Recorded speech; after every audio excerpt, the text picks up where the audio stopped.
Takže nazdar lidi, já jsem Gostík a toto je snad čtvrtý nebo pátý talk.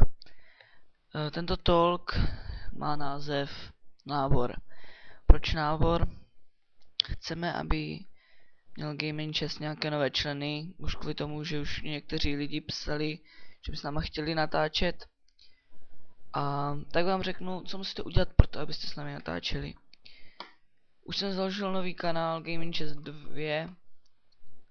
Tam budou noví členové, ale když bude ten nový člen už hodně dobrý, tak půjde do té naší základní skupiny, do Gaming Chest, a když budete neaktivní, tak vás dáme do té druhé skupiny, Gaming Chest 2.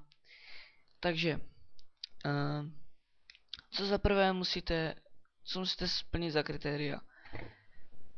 Do zpráv na YouTube, když nemáte YouTube, tak na e-mail, když nemáte e-mail, tak to je hodně špatný. Na tyto dva nám buď napište nám, jak se tam budete jmenovat, jakou budete mít přezdívku, jakou máte rádi barvu, potom z jaké hry budete natáčet, a potom bych chtěl, abyste nám do toho e-mailu poslali i něco pro Gaming Chest, prostě buď třeba vytvoříte třeba intro, ale udělejte ho tak, aby to bylo pro Gaming Chest, jo? Nebo nějaký video darovný, nebo něco prostě takového. Když se nám to bude líbit, tak se vlastně dozvíme, že vy máte nějakou tu dobrou představivost, že to umíte natáčet, že se v tom vyznáte, a tak vás vezmeme do Gaming Chest. Potom se jenom rozhodneme asi do jedničky nebo do dvojky.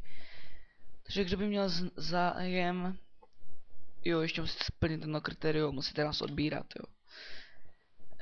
A potom, když to všechno splníte, tak máte velkou šanci dostat se do Gaming Chest, protože zase tak moc lidí nás nesleduje a my potřebujeme další členy, protože aby těch videí bylo víc.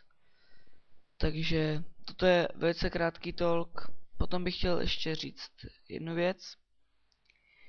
Proč jsem já dlouho nenatáčel videa? Takže mám na to dva důvody.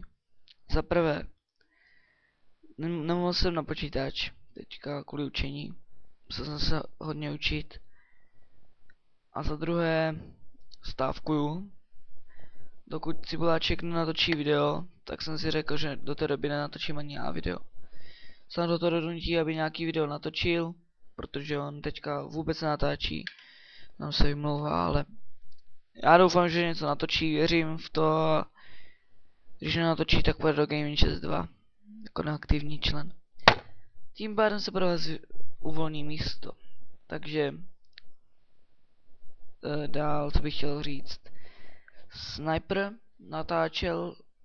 bude natáčet z nové série videí, už ne z Half-Lifeu, možná ještě z Half-Lifeu, ale vybral si novou hru. Ta hra jmenuje se, myslím, nějak G-Mode, a všechno se dozvíte až v jeho videích. Jo, já vám nic říkat nebudu. Z čeho já chci natáčet? Chtěl bych natáčet z Vietkongu, ale když jsem to vyzkoušel, tak se to extrémně lagovalo. A tak jsem ho odinstaloval a teď jsem udělal takovou chybu, teď na to mám strašnou chuť, ale nechce se mi to instalovat. Takže do té doby, dokud nenainstaluju Vietkong, tak hodlám natáčet z něčeho jiného, ale vůbec nevím z čeho. No to se uvidí. Takže se s vámi loučím a zdar.